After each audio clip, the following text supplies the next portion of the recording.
experienced women with informed opinions, something that we think is really essential for today's youth. And through Femmempower, we aim to provide the participants with a platform to have a productive discussion so they can ask questions and they can gain some insights. So I'm Riddhi Mandavi, I'm the president of Girl of Singhania. Our organization was founded by the UN Foundation in 2010, and it aims to position girls to be leaders and actively work towards promoting gender equality in all walks of life. So we have organized this summit in collaboration with two other wonderful organizations, STEM for Girls and Global Youth for UNICEF.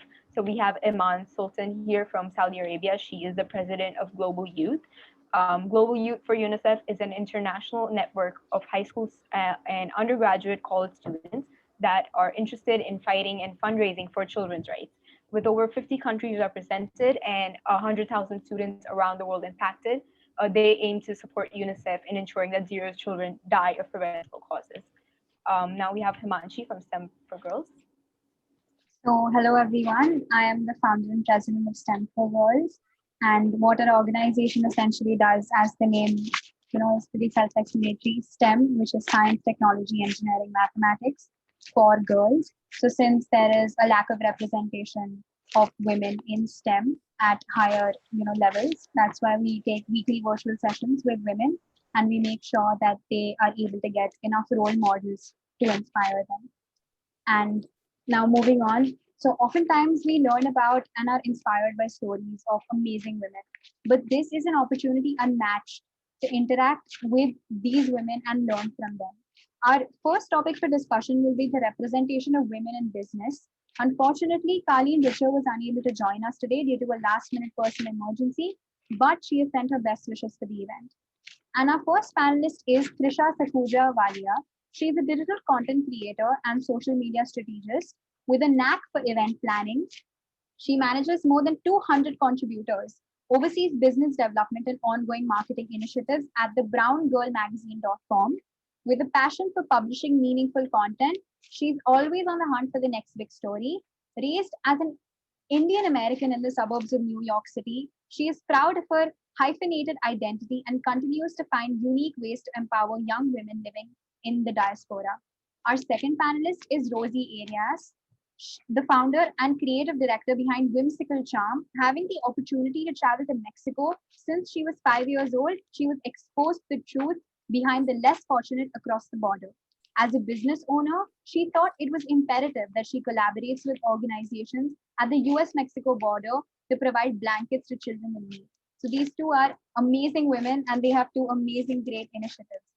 So yes. Additionally, so growing up in one of the most highly undeserved communities with the highest poverty level in highly invested gang-related cities, it taught her how teenagers without the proper guidance can easily gear in the wrong direction. So once again, this was another reality she wanted to improve.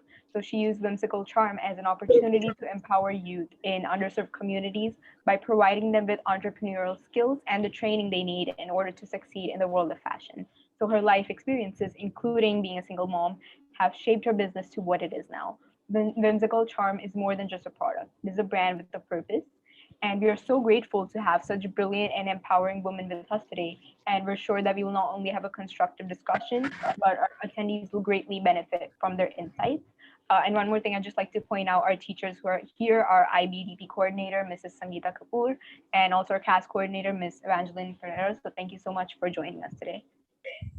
Yeah, I think now we can hand it over to our moderators, Himanshi Sharma and Ishita Bhatia.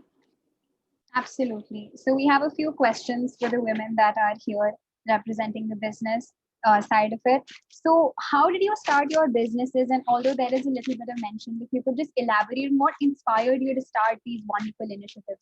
So if we could have Trisha Sakuja Walia first, followed by Ms. Rosie. Absolutely. Well, hi, everyone. Good morning from New York. Thanks for having me. I appreciate it. I'm excited to be here. So I did not officially start browngirlmagazine.com, but I'm definitely so grateful to have found it. randomly on social media, like many of you probably did. And then I seized that opportunity and I never looked back ever since. But I will give you guys the story of its inception. So the original founder, Aditi Mehta, started it while she was in college in Austin, Texas. And this is, almost 10 years ago now. And, while I was partying in college, she was buying domains and starting browngirlmagazine.com. So I always say that, she was 10 years ahead of her time, because when she started browngirlmagazine.com, I mean, this is before Instagram. This is before we had South Asian women to look up to in the US. This is way before Mindy Kaling was even Mindy Kaling on TV. So she was definitely ahead of her time. And I'm genuinely so grateful that, one random day she thought that she just needed to buy browngirlmagazine.com. And that's what she did. She bought the domain and she started writing for it just very organically. She started writing content that relates to her hyphenated identity of what it's like being Indian and American growing up, what that struggle is like. How her parents treat her different versus how her friends treat her at school. And slowly but surely, friends at her university started writing for Brown Girl as well. And before you know it, other folks from around the Midwest and the West started reaching out to her. And then a couple of years in, I was in New York. I was pursuing journalism as a minor at college. And one of my assignments was to write for a blog, and I didn't see myself as a writer then. And I was really nervous, and I was like, well, what blog am I going to write for? I've never done something like that before. So I went on a crazy search. And, at the time we really just only had Facebook, and even Facebook was super new. So I'm like searching like crazy. I'm like typing in keywords, and I just don't even know how Brown Girl showed up. But when it did, I mean, it obviously has changed my life. And I reached out to the founder right away, and I was like, this is over the top. I've never seen South Asian women like myself writing about themselves in America. It was like such a phenomenal feeling. And so I reached out and I started writing timely news content for Brown Girl, because that's what I was good at.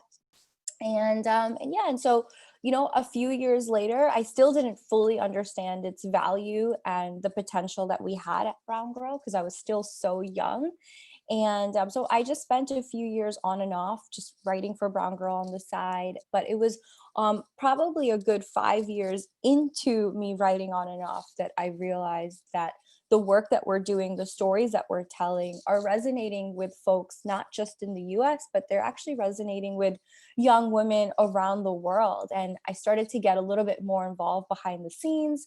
By this time, I had already been a full-fledged journalist. I had a few different journalism gigs already, and I understood how a back end works. I understood how editing works. So because I was starting to understand all the different aspects of news and media, I started asking more questions at Brown Girl, and I started getting more involved with the two original partners there. And before you know it, I was fully invested, and I wanted to do everything in my power to keep the company afloat. And I really came in from that business mindset right from the start. We had never made a dollar up until the point where I was like, why are we not selling sponsorships? I mean, we can easily get, people here and there to give us a few $100 to promote XYZ. And the world of sponsorships was also just kind of starting out online. And so I remember getting our first $500 for promoting this annual calendar that promoted women. And it was like this crazy feeling. I was like, whoa, $500, like we could do so much, And so I remember that moment so well. And then the second big moment, which changed my life, was Oxford Press had reached out to us from England, and they wanted to purchase 2 of our stories for a textbook. But in order to purchase that, they needed our tax ID number. And to have a tax ID number, you need to be a registered company. And I was like, what is a tax ID number? Like, I had no idea. And so that's when it all officially started, because thankfully my dad is an accountant, a CPA. And I was like, Papa, like, we need a tax ID number for Brown Girl because we have 2 stories that we need to sell. And he was like, no, because I was going to law school, according to him. So yeah, so that's how it all started. We officially put the company on paper then. It took me 6 months to convince him. And that's when I officially did come on board as a partner. And then officially 2 years ago, I did take the plunge to go full time with Brown Girl. And the 2 original partners who were, who started it all, they walked away because they wanted something different from their life, and that's totally fine. But what I did was I seized that moment, and I knew that there was amazing potential. And for the last 2 years, we've been focused on Brown Girl officially full time. I am the only full-time person here, but I'm grateful for the work that we've been able to do over the years. And really the big goal is to become a full-fledged media company that has a little bit of everything: events, content, products, merch, podcast, you name it. We're trying it all. That was very inspiring. It's great that you're trying to get into everything, as you mentioned. And, we need to learn this in life, that there's no stopping. Even if you achieve something amazing, you can still get into so many things, and you can still diversify and do so many other things. So that's amazing. Yeah, now can we please have Rosie ma'am to answer this question? Hi, good evening, good morning, wherever you may be. Thank you for having me. Excuse me. So I am Rosie. I am the founder and creative designer behind Whimsical Charm. And initially I was inspired by from a couple aspects. The first is I was looking for a gift for a baby shower, and my gift preference had always been a baby blanket. And so I went out shopping looking for something, and I didn't find anything that I thought was different. Everything pretty much looked the same. So I decided to make a blanket. I do have my background in fashion design. So I went to school for fashion design. I have my degree in business. So all of this, as far as the educational part, I had the backing. My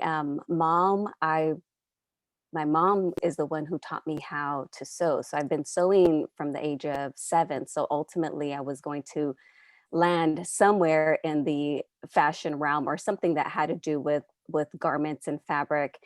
And so when I first started making these gifts for friends, for family, the gift was a hit at the baby shower. And fast forward a couple years later, I was debating and trying to figure out which business or what kind of a business I wanted to open, or the business I wanted to start. And at that point, I had then my friends and family members telling me that the blanket that I gifted them was the only blanket they carried with them. So that ultimately hit my heart and hit my soul real deep. So that helped validate which direction I was going to move forward in the business. And I started little by little. At the time, I was still working in the fashion industry.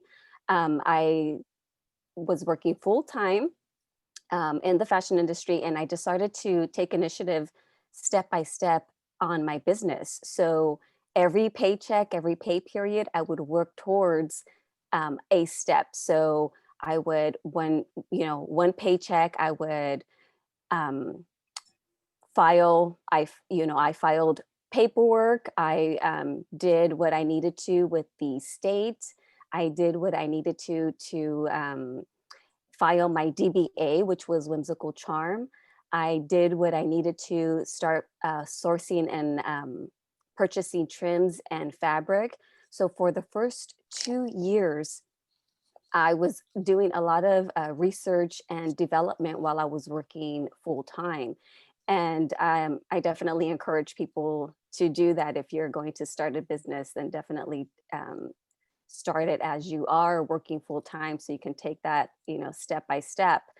And so I went there and I started. So little by little, I started with just blankets initially, and it was a line of 7 SKUs, 7 styles, a few different embroidery designs, a few different colors. At that point, I took my experience from the industry, everything I had learned, because by this point I had already I worked for several different companies in the arenas of children, of textile, different categories from denim, from maternity to, I mean, you name it. I had a well-rounded experience. So I decided to kind of fine tune that experience and decide on what was best suited for me and for the blankets, and taking into consideration any legalities behind it, because in the baby realm you do have to take a lot, there's a lot of legal precautions, a lot of tests that have to be done. If you're going to apply a button, you know, it needs to make sure that it's secured. It can't be yanked by a 3-year-old or by a little toddler and it then become a choking hazard. So there was a lot that I researched and really dug into.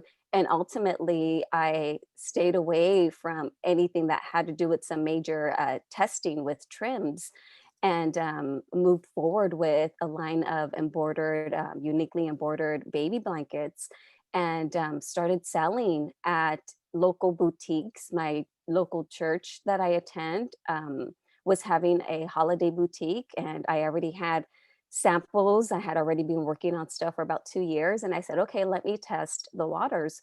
Well, within a 2-hour period, it was a very short little shopping experience that they had for the community.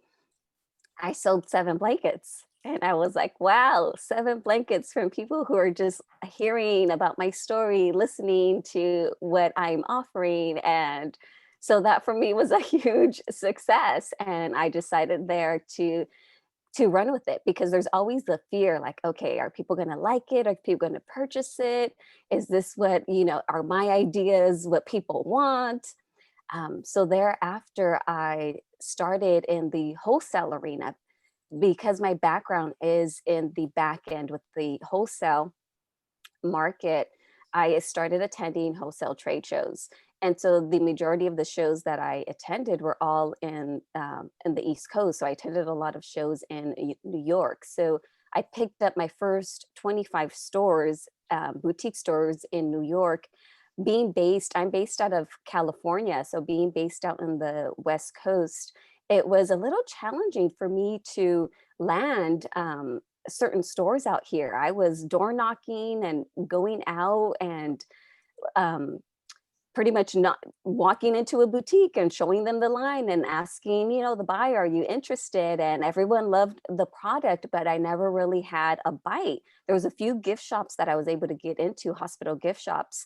So I said, you know what? I know my product is I just need to get it out there. I know people are going to purchase it. I know they're going to love it. And ultimately, I started creating my own pop-up shops. So I started targeting retail malls or retail locations that I knew where my market was at, and started inquiring about a lease.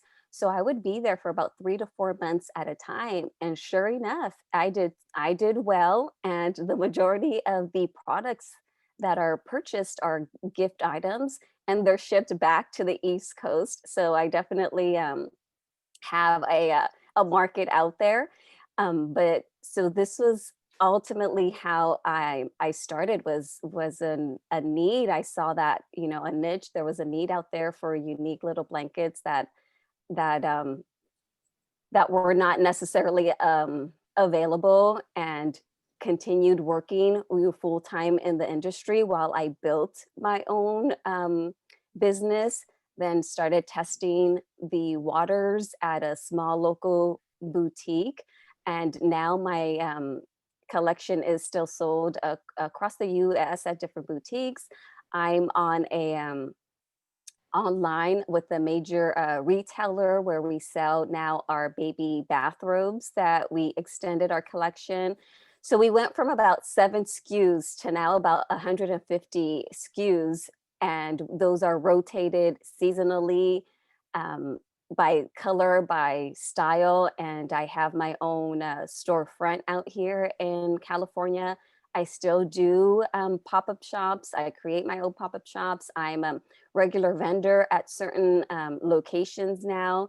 And once we're able to start traveling again, I'll get back in the rhythm of traveling to different states and selling out there and attending out there. And but it's definitely has been a nice, interesting ride for where we at today. That's amazing. It's so inspiring that, even when you sold 7 blankets, the excitement, like we could literally see it on your face, how happy you were when that happened. And you continue to grow. From then you told us to 150. So that, and another thing that I just like to throw a little bit of light upon is that there is a market, that this product will work, but it's also equally important to market it properly so that the world knows that you're selling this so that they buy it. So that's another thing that I just wanted to mention. And yeah, so now I'd just like to give it over to Ishita Bhatia. Hi, I'd like to ask the both of you, two very powerful businesswomen, how, according to you, how important is financial independence for women? So I think I'll go with Rosie first and then Trisha. So this is an interesting question because for me, it's important, but it's interesting because I was raised by some very powerful women. My grandmother on my dad's side, she was she had to learn how to be independent. My grandfather passed away. I never met him, and when he passed away, he left behind several children, and she had to learn how to make it and survive with all her children. And so I grew up around that very, very young age. I grew up around that. And I learned quite early on how important it was, because even though she had a secondary partner there and he was the breadwinner, but when he was gone, it was like, okay, what am I going to do? I need to, sink or swim here. I need to survive. And she ultimately did. And she did a great job at it. Everyone turned out, really successful in their own manner. And so I was very, very fortunate to have that role model there from day one. And because of that, I do believe that it's important to be, for that independence, for that financial independence, and also that stability. Because like I said, regardless if you have your partner or not, you never know what may happen. And at least with some type of educational background or some type of training or having something that you like to do will allow you to have that stability. And ultimately for me, it's another nice point to be able to show people that, as a young girl, as a woman, as a business owner, wherever you are in life, you have your own stability, your own financial independence. You pretty much can, it leads an easier way for you to be able to move forward in a direction, so that if you do want to start your own business, or if you want to pursue something on your own, you have your backing there, so that you can take it out of your pocket and then pay for the necessities there. And you don't necessarily have to vouch or lean on someone immediately. But definitely I see for me, it has been a staple from day one. That's all I know. So honestly, that's all I encourage with my daughter, with my nieces, with the youth that come across in my program. It's instilled, and they see it, even though I don't speak it. I don't necessarily say you have to be financially stable. They just see the rotation of what I do, and then they understand the importance of that financial independence.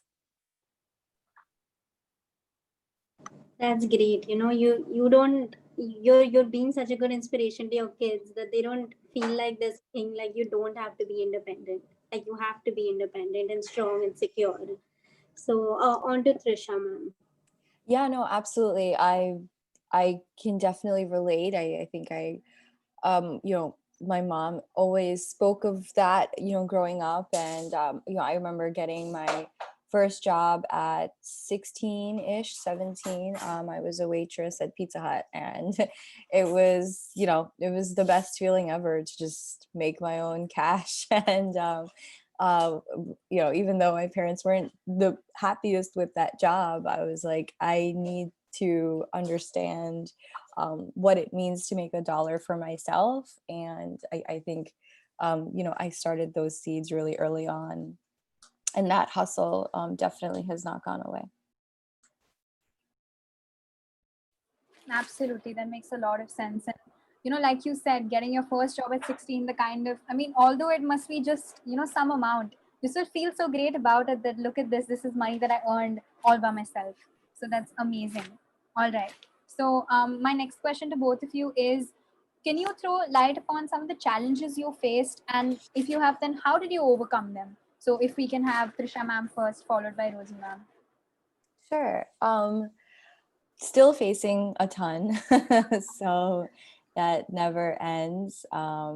Just faced a huge challenge this week. Our website just had a huge malfunction, unfortunately, and the website completely broke. It actually vanished from the World Wide Web, and that was like the first time ever. I couldn't even access the back end. That's when it was very scary. And so yeah, our site is back, but it's still broken, and we've lost a month's worth of content. So we're just working really hard to restore everything. But yeah, the challenges seriously never end. I think that, the biggest challenge is really understanding the foundations of your business, which ends up all being legal and accounting. It's everything that haven't learned or haven't paid attention to, and you don't realize is as important. But having a strong legal foundation and having your books in order, and paying your taxes on time and paying the fees that come with all the filings, I think that definitely was a learning curve, a huge learning curve for me, because by trade I'm a journalist, and I was writing content for various sites, and I never was worried or thought about, well, how does everything else work on the business side?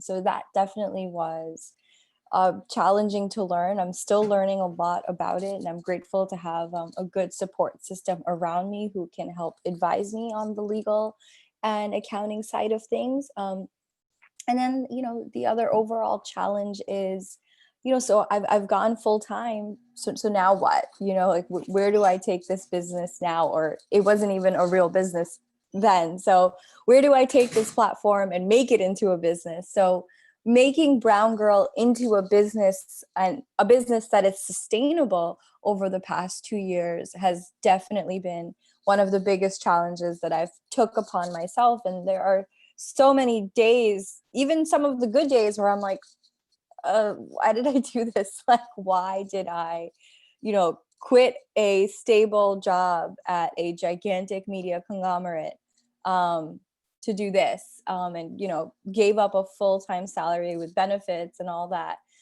to make sure that Brown Girl stays afloat and to make Brown Girl sustainable. So I think just really pivoting my brain from being a journalist and being an editor to being a CEO took me a really long time. Just even using those words, CEO, as my title, took me a long time to fully digest. And I think I'm still taking my time to let that digest. And what I've been able to do over the past 2 years is soak in all the knowledge that I possibly can about having a successful, sustainable business. And then the newest challenge that I've taken upon this year is also raising capital. And that's another whole new world of having a business that I am very, very new to. And just even using words like what our valuation is, and raising an angel round, or, giving up equity, like all of that in itself is just so nuanced. And I'm a sponge, literally just soaking in all the knowledge I need about having a business. So it's never ending. Absolutely. And just hearing that from you, it makes it sound like, yes, these things exist and you will have to face them. Because usually when we hear or when we, talk to inspiring people, they tell us that, wow, and it makes it look so easy. But what is the truth? This is the truth. Yes, you will face so many challenges because you don't have a background in, all of this that you spoke about, equity and venture capitalism and all of this. But you need to figure it out when you're handling your own business. So it's amazing that you're throwing light on all of these. Now, Rosie, ma'am, please go ahead. Hi, thank you. Oh, okay. I had to mute myself. Definitely different challenges from day one. So as I mentioned, I took advantage of working full time and setting up my business as I was working full time, and that's where the financial stability came into place. Um, I ended up hustling more, working harder, so then I can finance my business where more fully, where I can now attend the shows, because the shows are costly. Anything that you do is, it's an investment. So, but you have to finance it from somewhere. You're either going to borrow it from someone or it's going to come out of your own pocket. And for me, it was coming out of my own pocket. So, bootstrapping it, being very, very resourceful, using up every inch of fabric from the beginning, every little thing I can. I wasn't necessarily cutting corners, but I was using my contacts in the industry. So wherever I can get maybe a discount here or a little bit of a help here from a cutter or from a sewer, at that point, everyone was definitely supporting my new venture. So they were all willing to help me out, which didn't cost me their labor. So that ultimately helped. Um, then we had the whole family. So again, I had, my daughter, and at that point, it was me, my daughter, and her dad. So we were all living, together in one household, and so the family support was really big. And then shortly, a couple years later, her daughter and her dad and I were no longer together. So then it meant the support of my parents, my sisters, my older nieces and nephews. So it was really very family oriented at that time. And if I didn't have their support, I have no idea how I would have accomplished half the things I accomplished. So definitely having that backbone helped. So that was another challenge when, traveling, making sure that my daughter was getting to and from school when I wasn't around. um, as within the business, the challenges and the more you grow, there's more of an investment that goes into your business. So then it's hiring staff. So you need someone to help you come in with the daily activities, however small it may be, small or large. So you need some assistance. I had again used my resources from being in the fashion industry. So I reached out to friends who also had their own businesses and maybe had a company that was a resource that I needed. So I would collaborate with them or reach out with them, and they allowed me to have terms, which meant I would get the job done or they would do the job for me or the work for me, and then 30 days later I was able to pay them back. That helped so much because that meant within those 30 days I can produce my product, sell, and then come back and pay my bills. So that was a big challenge there, trying to figure all that out. With the staff the same way. So I outsourced whatever I was able to outsource here in the area, and then bring in staff, seasonal staff. When I was at a pop-up shop or I did a boutique, I always hire seasonal. And so again, with growth, that comes into play. You have to have to train. First, you do the interview, sure that this is someone who's going to be compatible. Then you go in training process and you're investing your time, your resources. So it's that's a whole nother challenge with hiring. Also, the growth comes that raising of the capital, because at some point you're going to need an additional influx of finance into your business. So I had to seek out a loan, which was the first time I was doing this because I was financing everything on my own.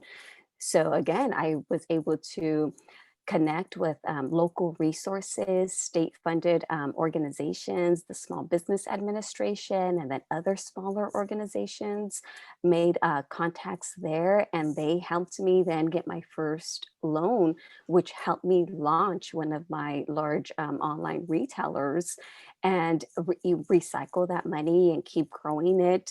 And that, and everything I've just mentioned, it has been repetitive after it'll be a 10-year celebration this next April. So year after year, there's some type of growth challenges with everything I just mentioned. And it's almost as if it's between the 3 to 5 year mark where that financial capital growth is needed, or the new influx is needed, because I just received my second loan after paying off that first loan almost 4 years later that I received the second one. So there's a rotating kind of a sequence when your growth is happening, where you're going to need, it's almost like you're going to need, you can't get away with certain things, but so there's definitely challenges. And while running your business and then also having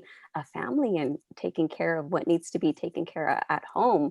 So like I said, my family, my parents, my sisters, they are really my lifesavers with all of this. And now I also have some nice independent staff members who help me and who assist. The majority of them right now are still seasonal, but now they know how to run the show. My daughter's been trained in the business, so she also helps now. So it's nice to get to the point where you've gone through the interview with your staff, you've been able to train them, and even if it is seasonal, they come back seasonally, so which is extremely important because of that investment in the time. And again, if I need to step away from my storefront because I have another event going on across town, I don't have to worry about, or my staff is well trained. They can manage without there. I'll be at the second location. But there's definitely loads of knowledge, whether it's family, whether it's finance, whether it's trying to get your kid to school, or waking up extra early, because again, I went from a full-time job in an industry where I was extremely successful. You're receiving your paycheck every 2 weeks, working your 40 hours a week, going to working from 40 hours a week to like 80 hours a week to do what you really love and what you really want to do. So it's a commitment, and there's no easy way around it. There's a lot of blood, sweat, and tears coming out of this journey, and that's what it is. It's not just a glide down the slide. You're gonna have to put some effort in it, especially at the beginning. And but at the end of the day, you're doing what you love, and it ultimately doesn't feel like work, but you're enjoying more what you do, and you get to build a company, and small or large, and you're doing what you love at the end of the day. Absolutely. That is wonderful. How you spoke about, you can't do everything alone, right? You need a team. Like you said, you need a staff. So collaboration is so important. And how you said that you use some of the contacts you had, again, it ties in with collaboration, as well as the balance. Like, you're such an inspirational role model for people that, want to have a family as well as want to be a successful businesswoman. So thank you so much for that. Now that we're done with our questions, we're going to open it out to the audience so that they can ask both of you questions. And we already have a question by Chandrika. She has asked, do you have any regrets? As in, do you think if over the years your business would have made different choices, things would have been more easier right now? So we'll go with Rosie ma'am first, and then we'll have Trisha ma'am. Very interesting question, and it's a great question. But so the way I look at it now is I don't look back at decisions that I made in the past. Of course, if there was certain things that I could go back and maybe change, I would. But ultimately, every single one of those experiences made me stronger, eliminated my fear, allowed me to go through that process so then I can fix it again next time or take a different route next time so I'm not repeating it. So I've learned to leave everything that has happened as is, appreciate what I learned from it, and just make sure that I now understand the effect that is better decision I can do that presents itself again, or the better decision that I when it presents itself again, then I'll take that. Right, that's amazing. Now, if we could just have Trisha ma'am answer the same question. Of course, I definitely agree with you, Rosie. I've definitely made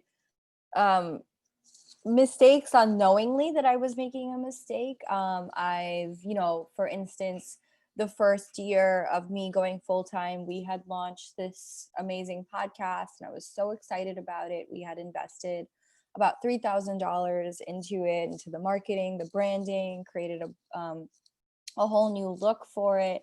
We hosted this pretty awesome photo shoot for it as well. And then at the end of the season 1, we hosted an event in the city, had about 100 people there, had a panel discussion with some of the folks who were on the podcast. And yeah, season 1 ended really, really well. We were scheduled to start season 2. And then the host was like, I don't think I'm going to run this with Brown Girl anymore. I think I want to run it independently.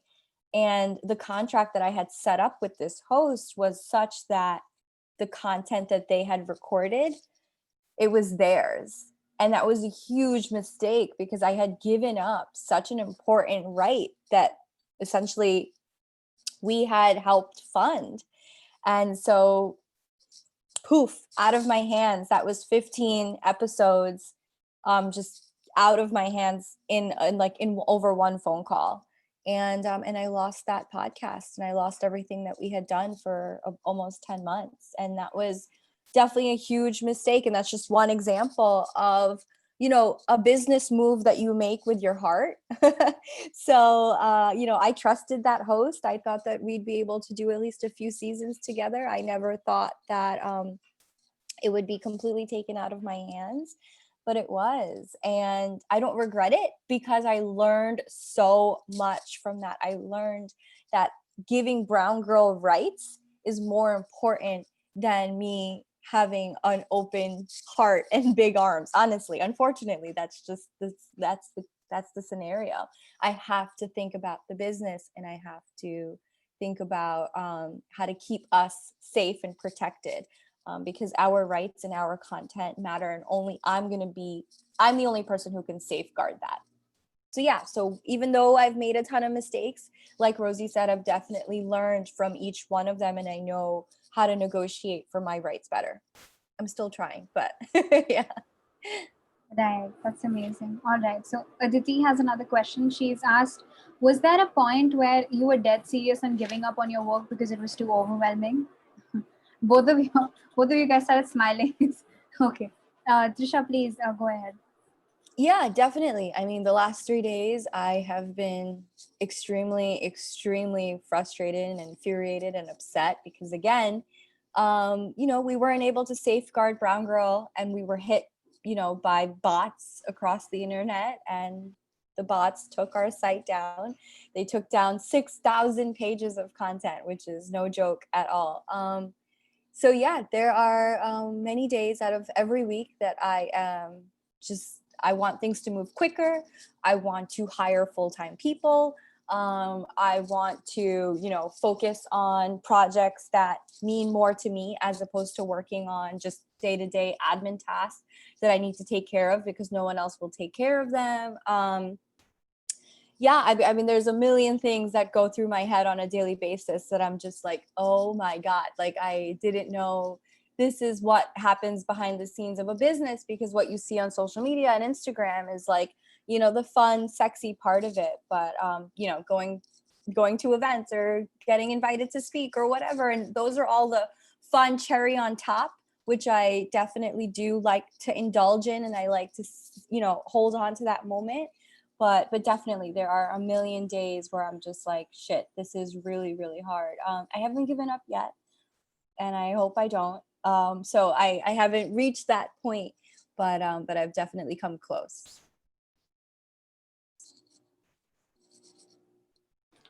Right, that makes sense. And yeah, I mean, it's sad that you have to go through all of that, but people do go through all of that is also something that needs to be spoken about, as I mentioned earlier. Rosie, ma'am, please. Yes, I definitely agree. There's going to be points where you are just feeling so overwhelmed. And especially when you have those longer nights or those sleepless nights and you're wanting to pull out your hair and you're like, really? I'm doing this for what? Yeah, you're going to question yourself a lot, right? You're going to have that overwhelming feeling. You're going to question yourself. But I want to mention two specific times where I was feeling overwhelmed beyond everything. There was one time where my finances were everything was getting low. Like my bank account was getting low, and I was like, why am I still suffering? Like, why am I putting myself through this? Having your own business, to it gives me the flexibility to be able to accommodate for my daughter's schedule, especially while she was still in middle school, and then it really helped. So when there was the first time where I really was ready to throw in the towel, I reached out to an advisor, and I told him, I said, I don't think I'm going to continue anymore. I'm going to, make my final round this season, and this will be it. And I gave him, all my reasons why. And he didn't let me. He was like, what? He didn't let me. At the end of the day, he didn't let me. And he reminded me why I started and the reason behind it and my purpose. And so I mustered it all up. I, took a deep breath and then I came right back to it. And I'm so glad that he was able to pretty much calm my nerves, or remind me of why I really started the business and the full picture of it behind it. And again, not just the product, but the purpose behind it. It's not just about me. It wasn't about my daughter anymore. It was about, also the other families, the other babies, the other children, the youth that I am now touching with the programming that they come through with in my business, these other organizations that I donate to and I collaborate with for helping with children in need and across the states. So he really reminded me. So that was one where I ultimately was like wanted to throw out the towel. The second part was the second time when I again was ready to throw out the towel was when when my ex and I separated.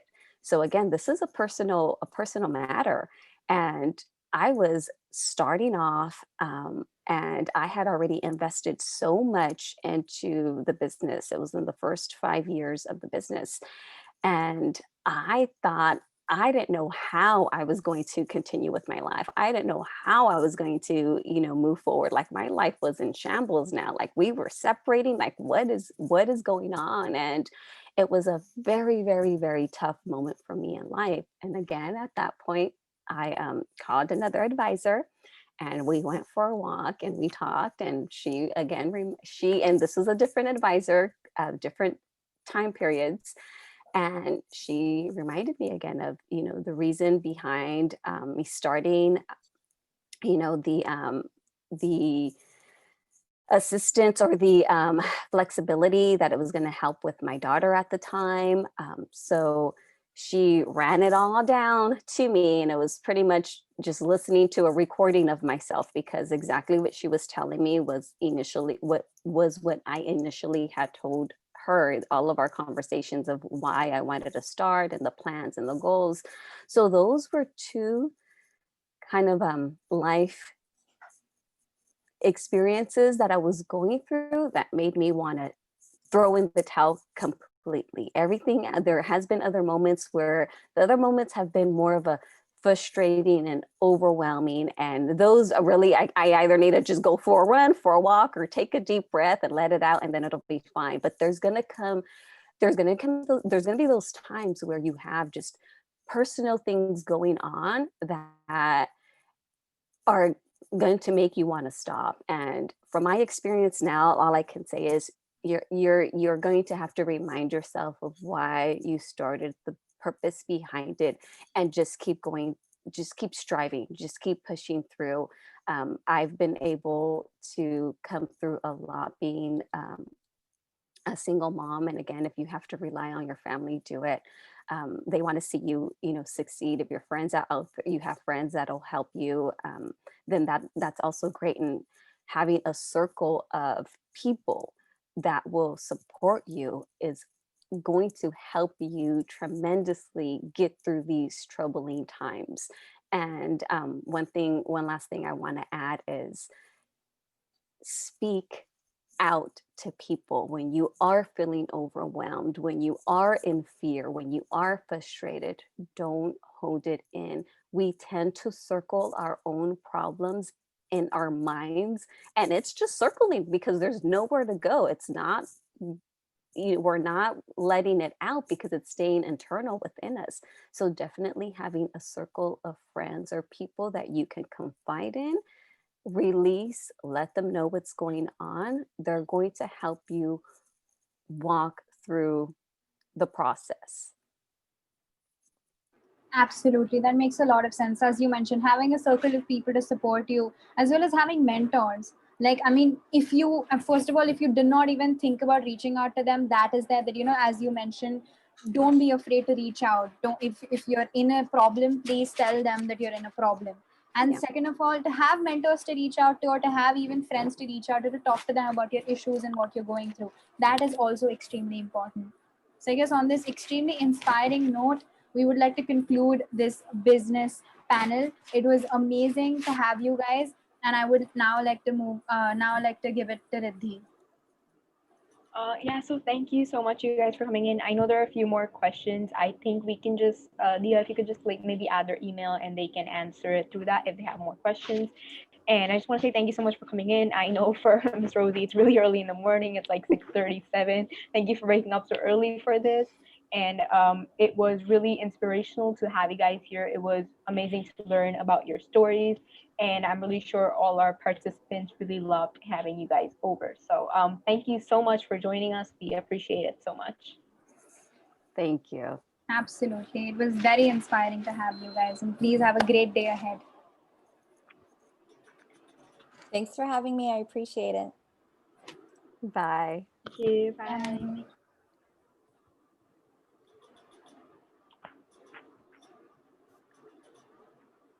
So our second topic is so for our second topic for discussion is sexual harassment against women. So this is a sensitive topic. So please consider this as a disclaimer. If anyone is like uncomfortable or if they wouldn't feel their best, you are free to leave. It is a pretty sensitive topic, but we believe it is an essential topic that needs to be addressed. And for the same, we have two really strong young women with us today. Absolutely. As Riddhi said, although it is a sensitive topic, it is extremely important to throw light upon it.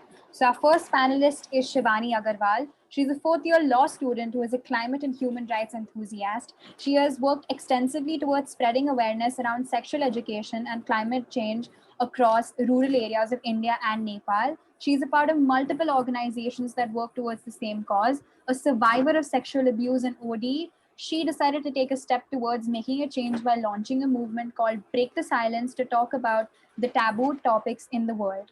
And our second panelist is Apurva Khandelwal, a strategic business manager with one of the ed tech companies based in Bombay. She likes to call herself an artist as she loves exploring different things in her own creative way.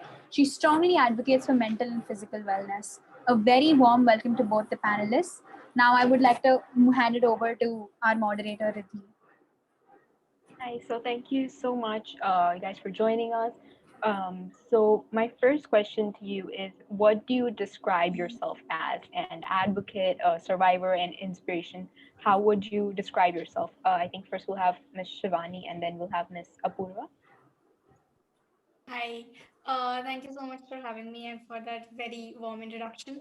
I think I'd like to call myself a survivor because sexual abuse is a lot of trauma to have gone through.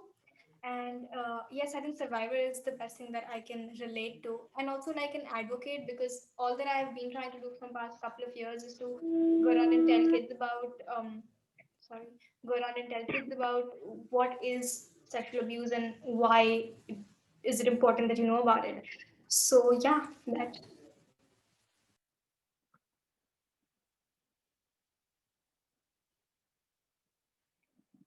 Riddhi, you're on mute. Yeah, Yeah, anyways, Miss Apurva. Oh, hi. Hi, everyone. Thank you so much for the great introduction.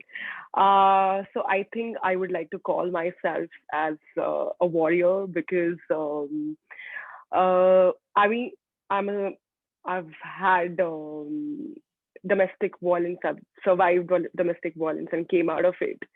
So I think coming out of it takes a lot and it takes a lot of strength and you have to be very strong. So I think I want to call myself as a warrior. Right, absolutely. Thank you. So could you please tell us like your personal story? So how did sexual abuse become such a passionate cause for you, and how did you learn to seek help? Ms. Apurva, if you'd like to go first. All right. So since it is so close to me, it is an experience which, I've had. Um, and it is like something which I've experienced probably almost every day, at least for 1.5 years of my previously married life. Hence, it it is so important that I uh, I have to talk about it. I have to go and I have to speak about it. And I was also listening to the previous session, and I totally agree with Rosie that when she said, you know, when you are overwhelmed, you need to speak about it. You have to open up about it because you ultimately kind of keep drawing circles around your head, which is not healthy for you and for your mental health. And hence it became so important for me to kind of express that and open up about that and finally go seek help. So yeah. Right, absolutely. Ms. Shivani. So I think it happened to me when I was around 10 or 11 years old, and it happened continuously for 2 to 3 years. And I had no idea what was going on. I knew it was something that made me very uncomfortable, and but I had no idea what was going on, and it did not really stop. What happened was that I moved out and I went to some other place, and it's possible that it would not have stopped had I remained where I was because didn't tell anybody about it. I had no idea what it was. And I think when I was sent away to the hostel, for a lot of years, I just kept researching and reading up about why does a person do it? Why does it happen to anybody? Is whose mistake is it? The entire conflict that a person has inside their head once, if at all they're abused, it's very difficult to deal with because you're trying to shift the blame from yourself to the other person, but it is very difficult to find any source through that if you have nobody to guide you. And the after I think I grew up, I was around 19, 20. That is when I realized that okay, it's not my mistake. I read up on it, and then I got to know that it's not my mistake. And very slowly things started happening again. So it's not um it's possible that a person goes through abuse a lot of times in their lives, and when it happens continuously again and again, it's a very huge trigger, and which is what happened with me.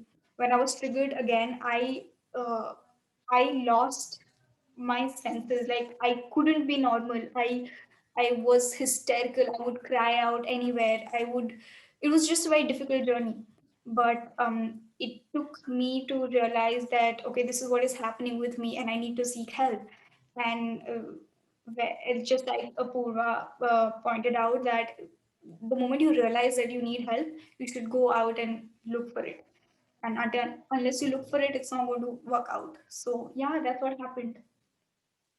Right, absolutely. That is a really important thing, as you pointed out, just to reach out when you're going through things. And, obviously it does become very overwhelming, especially through these intense experiences. So I think at that point, obviously, it becomes very important to reach out. So what I want to ask was, how do you think we as a society play a role in either encouraging or hindering this kind of an experience? Do you think that the society we live in, like conservative Indian society, has become either a root cause or an issue that has led to some of your experiences, or has maybe encouraged some of your experiences? Ms. Aburva, I would like to go first. Um, okay, it's very important, this question, especially because we are in an Indian society where any sort of abuse is kind of normalized, which is dangerous. So it is actually very dangerous when you normalize abuse. Uh, Hence, you know, when it happens to people, like for example, like when uh, it like how right now Shivani also mentioned that when it happened to her, she could not understand for a while that is it right or is it wrong. When she understood or maybe learned about it later, then she figured that okay, it's not her mistake. So society definitely plays a very important role because we need to aware people. Right now, awareness is it's so important. Yes, people are learning about it. People are getting they are evolving, but still there are lot there's a hell big of a room to probably understand this. What is this? The depth of it, how dangerous it is, how serious the matter is, and to not normalize it. Like when I go up to people or my elderly people or people who have been in the society, I could not go and talk to anybody in the society when it was happening to me because it was so normalized that I would feel that okay, they will say that it's okay, right? It's okay what is happening. Let it be. Maybe you just need to give yourself time, or maybe you just need to calm down. Understand why it is happening. But no, no, you have to speak out. You don't have to understand why somebody can like why somebody will hit you. No, just talk about it. Resist. Go. And the society needs to talk about it, and they need to break this taboo, break this stigma of normalizing it. And yeah, that's why it is very important. Society, the involvement of society is very important. Right, I think that's very true, because a lot of times, especially in the older generations, it becomes very difficult to even approach people with an issue that might be very important to you, but to them it might be just nominal. And that, I think, also comes from, maybe it's because they have been through it themselves, and at their time no one told them that it was wrong, so they went through it, and Right. now it's okay for them to pass it on to even our generation. Yeah. Ms. Shivani, what do you think about it? I feel like so when I found out what it really was, I was really angry. But I am not sure if I was angry at the person who did it. I think I was more angry at the society, because the society made him believe that he had the right to do that to me, and he had the right to get away with it. And there are so many other people with whom it's happening, and everybody feels like they can get away with it because their surrounding, the society, makes them feel like it is okay to do that. And uh, definitely the society, if you're I mean, to answer your question, the society definitely hinders the growth of a person the moment they get to know about any kind of abuse, which is why it is very difficult for people to open up about their abuse. They would not like to talk to a society that comes up and tells you that the general stuff that, we know it happened with you, but it's happened with 100 other people also. So get over it, which is not how it's supposed to work.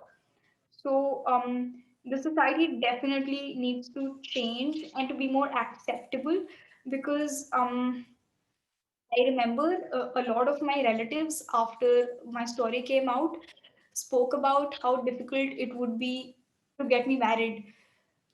That is what they thought.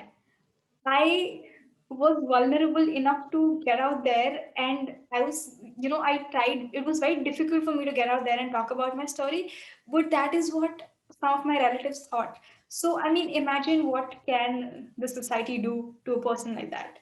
So, definitely, yeah. Yeah, absolutely. And as you said, like you have both put out your story on a very big forum. I just like to mention both of their stories were posted on Official Humans of Bombay. I think you all are aware of it. So it's a huge forum, and to already, as you said, be vulnerable, to put yourself out there to like a million people and the entire internet, it was obviously a very hard thing to do. And then once again, society coming back and just making it worse for you is obviously not right. But so then, how do you think we can work to prevent this, not just society but also abuse in general? And how do you think your work contributes to that? Like Shivani has her organization Break the Silence, and Apuva is like a personal advocate who works for it and really believes in it. So how do you think you play a role, or even we as a club, like we're just a small club, but how can we all play a role in changing this? Apuva, would you like to? Uh, So I think since I am not right now like directly involved with an organization, or I don't have my own organization where I probably work towards it, but on a very personal level, on a very like when I hear such incident happening with anybody around me or in the society, the very first step that I take, I go ahead and talk to that person. For example, like if it is happening with my house help, which is very common in India, which is very, very, very common in India, if it is happening with your house help. So what do? You go, you talk to her, you tell her that this is not right, this is a crime. I think again, making people aware, giving them that knowledge and understanding that this is not, it's a crime, it's not right, and that needs to be reported, that needs to go to a certain channel and a correct channel, and then it needs to bring out to notice to people. And I think that is something. And then again, there are a lot of NGOs. There are like I'm probably, I think I speak to 2 3 NGOs which I know, and they are in my list, like 1 2 3. I probably go and talk to them. They have their helplines. I speak with them, I collaborate with them. Again, collaboration works. Since I don't have anything of my own, so I go and I talk to them, I consult, I tell them that this is something which is happening around me as a society, as an outsider. Like it is, if it is not, it's not happening with me. Somebody, if I see it's happening with someone else, I go and I talk and I bring that to the notice. That is something that anybody in the society on the personal level can do. Reach out to people and let them know that this is something which is happening. And I'm sure Shivani must be very aware of this because she is into it. She's doing it. I'm sure she must be getting calls of from people. And I was just reading one of the articles that especially during this time in 2020 in lockdown, where the calls earlier for domestic violence were 123 in a month for on their helpline number. Had I mean, it's right now at almost 240 in a month on the helpline number. So it has doubled. And I'm glad that people are reaching out. But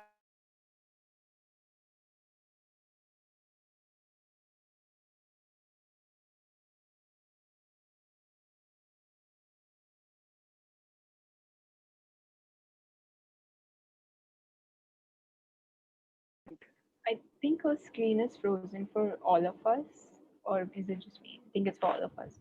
Then okay, then maybe in the meantime, maybe Shivani would uh, add.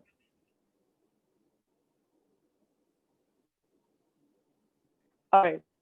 Uh, is it fine now? Yeah, we can hear you, but your video is still a bit unclear.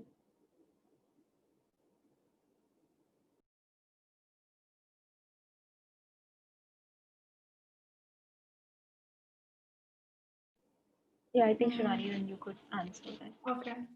I think she's very correct when she says that awareness is one way out, and that is why I feel like sexuality education is something that plays a very big role because I was not told whatever was happening to me when I was young, and that is one of the reasons why I think that kids should know about it from an early age, and also because you don't know at what age it can happen to anybody, right? So you the sexuality education should start from a very young age. Another issue that I face is that you can't expect to go to a school and talk to kids and expect them to trust you within half an hour. You get half an hour slot or like 45 minutes with them. I mean, imagine young kids and like a stranger is coming to the classroom and telling them about all these things that they've never heard about or all these things that they're not allowed to talk about, and a stranger is coming to them and telling them that you know what, now you can talk about it. It is not really, it takes a lot of time for you to make them comfortable enough, to make them trust you enough. And which is why I think it's important that sexuality education is introduced as a curriculum in schools and colleges. And which is what I've been trying to do. I've been trying to talk to a lot of places and people about it so that they consider it. Um, right. But I also feel like, whereas it's important to reach out to people, it is also important to let them deal with the trauma in their own time. Um, for example, it took me 11 years to acknowledge my trauma, to be able to talk about it. It can take a person more than that or less than that. So while we acknowledge, while we reach out to the people, while we tell them what their rights are, like when I go to meet kids, I tell them about POXO, and when I go to meet adults, I tell them about other acts that talk about sexual abuse and harassment. It's important that they get to decide what they want to do about it, because it is a lot of trauma to be able to talk about it in public. That is why I think it's important that while we tell them what their rights are, they are the ones who get to make the choice of how they want to deal with it. So what we as people can do is train ourselves on how to talk to others about it.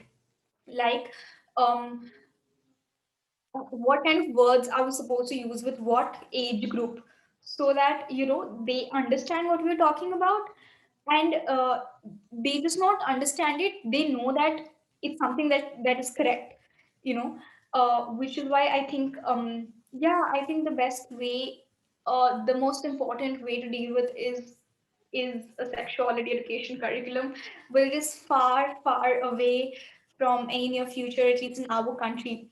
So what we as individuals can do is just talk to your young siblings, to your cousins, to your neighbors. When I started Break the Silence, I literally called kids from my neighborhoods. I told them, come, we are going to chill, or we're just going to eat some chocolate, toffee, cake, or something. And then I sat them down and then I spoke to them about it. So these have to be included in random conversations, like normal conversations, and it shouldn't be a big deal to talk about it. It should just be important to talk about it. Which is why it's also important that the kind of bond a parent has with their child or a guardian has with their child is that of trust, so that they're comfortable enough to talk about it with their parents as well. Which again, I think all of it points towards the kind of awareness we want to spread and the kind of education, involvement in education that we want to have, which is how I think we can help. And definitely collaborations like these help us to make other people aware, to like spread it out on a larger number. And as long as there are people like you and me who are ready to go out there and talk about it and open, and who are ready to encourage other people to talk about it, I think we're going to reach that goal. If not like in the next 20 years, maybe in like the next 40 years. But I just hope that it happens. Right, absolutely. And you mentioned how like important sex education is within school curriculums, and you said obviously it's very far off, as we all know. But do you think there is still a way to maybe convince, like if you go to schools or maybe if you go to like the principal or just the authority there, like how do you propose a plan to have them talk about it to their children? I mean, even if it's just like a small thing, not like a curriculum itself, then still just to have like a small introduction. Especially, I know it's difficult, especially rural areas, but like we're based in Mumbai, so like for us, it's slightly better. But so, how do you think it could be like a national program sort of thing? Um, so again, what is most important is that you use the correct words. Your choice of words play a very big role. Like, for example, you can go ahead with talking about good touch and bad touch. And the moment you tell them that it's important for the kids, so initially when I started it, I got a lot of frowns, and there were schools to. I mean, I would go to schools, I would sit and talk to the principals, and in front of me they'd be like, "Cool, we're going to give you a call, give us a number, and we're going to set up a time and give you a slot, and you're going to come and teach them and everything. It's all going to be chill." And then they block my number, so that when I call them, they just don't pick it up. So I mean, they can go at different levels to avoid their kids from seeing somebody like us, somebody who is okay with talking to them about things like these.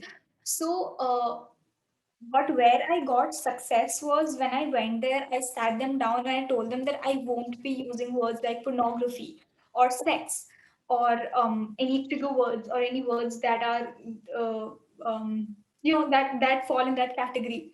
So I'm only going to tell them about touches. I'm only going to tell them about feelings and comfort and consent, which is like important. It does take a lot of persuasion. Like it took me around, uh, I mean, it takes me around like 1.5 hours, 2 hours sometimes when I'm in the most backward areas. But once you give them a sort of demo, or once you tell them how important it is, once you give them the crime rates, it's possible that they allow. But again, it is, I mean, in the whole thing, in the entire thing that I do, this is the most difficult part, to be able to convince schools to let me do it.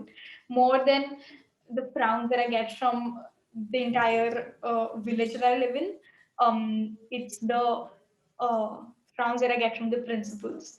Um, Moreover, I think over the time, the village that I live in has kind of accepted that this is what is going to happen now, and we should just get along with it. So, yeah, I think just be as adamant as you can. Right, absolutely. And I think you being treated as like maybe an outsider because of your experiences has become a really big problem because I think what people don't realize is that survivors are amongst us, and it becomes a very big problem when they start categorizing you as someone who is very different, or someone who has like major problems. So I think Apurva is here now. I think Yeah, hi. I'm so hi. sorry. That's My all right. internet froze. Oh, that's all right. Yeah.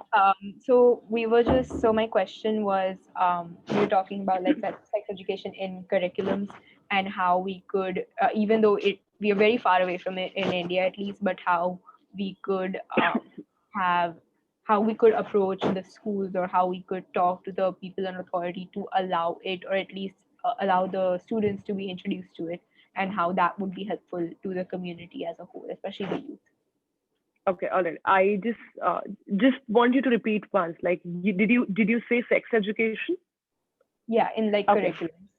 correct. So, no, I think one of the biggest problems here in India today is because we never included this part of education in our curriculum, right? Since I work in the edtech industry, in the education industry, and what we see in this industry, that you know the schools the schools are, there are very few school, like handful of schools which are I mean, these schools are ready to probably change their way of teaching, but most of them, they don't want to change it. They want to keep it like how math, science, English happens, like in the form that we have been taught, like probably 10-20 years ago. And the basic, but the basic education, for example, in if we teach English as a skill and not as a subject, for example, if we teach biology as the necessary, or maybe the, the basic subject, because it is very basic. Sex education is so important that it kind of, if you've been taught like how, if like I'm taught math since my childhood, so I know that 2 plus 2 is 4, right? So because even in my sleep, I'll be able to answer that question, and I'm comfortable with it. The most important is I'm comfortable with maths. I'm comfortable with talking in English because I've been taught that. So I'm confident and I'm comfortable. But if I'm not introduced or exposed to this education, I will never be confident or comfortable, even if, like, when I grow up. And when I have to, like, if I have children today, what am I going to teach them? Because I was never taught. I was never told that it is so important. I will never teach that. I will never open up about uh, you know what sex education, how important it is to my children. And that's why my parents never spoke about education with me, right? So because we have again not normalized it, and and they are not confident about it. They're not comfortable in that. So I think that is something. It's one of the, I think these are the two reasons why it is so important to just get comfortable in, just to get into the skin, just to make it another subject as important as maths or science or English or Hindi. Right, absolutely. I think both of you, I mean, you Can I really, also yeah, can I absolutely. Go also ahead. can I also add that a lot of times what helps is different other organizations. So for example, if I'm going to a certain place that I have no idea about, that I've never worked at, uh, I'll tell you, like when I went to Gujarat, I had my brother's organization, cousin brother's organization, that used to do some kind of work related to children, which kind of um, I mean, there was a relationship between different schools and my brother's organization, because they had a trust kind of bond, that the organization comes to my school, teaches children these kind of stuff. So when I went there, and when I spoke to that school on behalf of the other organization as a collaboration with that organization, the schools, it was fairly easy for me compared to other places to talk to them about it. So I feel like as long as the different NGOs and different organizations are ready to meet with each other, are ready to collaborate and work, it's going to work out better. So thank you so much for this then. Yeah.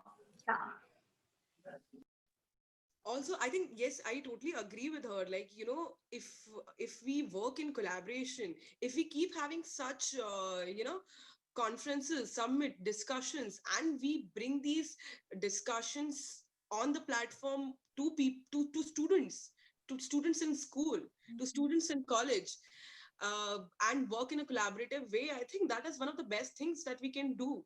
That's why we call, like, we need to change the method, the pedagogy of English, of sorry of education in India. Right, absolutely. I absolutely agree. And thank you so much for coming in. I think unless the audience has any questions, I mean, we'd like you to ask whatever it is that you need to. Other than that, that was our last question. But I want to say thank you so much for coming in. And this has been a really great, inspiring, insightful session. So thank you so much for joining us.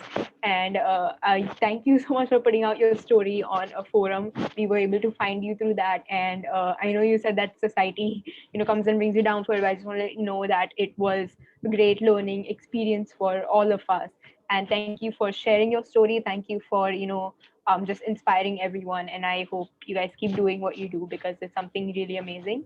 And yeah, thank you so much for coming in. Absolutely. Thanks a lot for having us. both of Thanks for you. having us. It was a pleasure having you. And as you mentioned, these things need to be spoken about, and these conferences and these collaborations, they all need to happen. It's extremely important for people to know what is going on. And as Riddhi mentioned, thank you for talking about all of this, because not all people feel safe in confiding with like such a great audience that, I mean, none of us know each other personally, but you're still here and you're talking about it. So thanks a lot for that.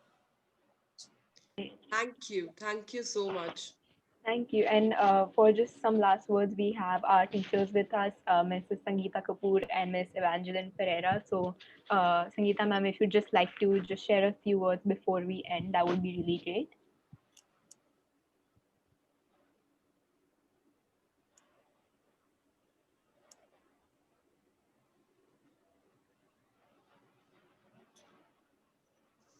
Just give me a minute. Yeah, sure. Thank.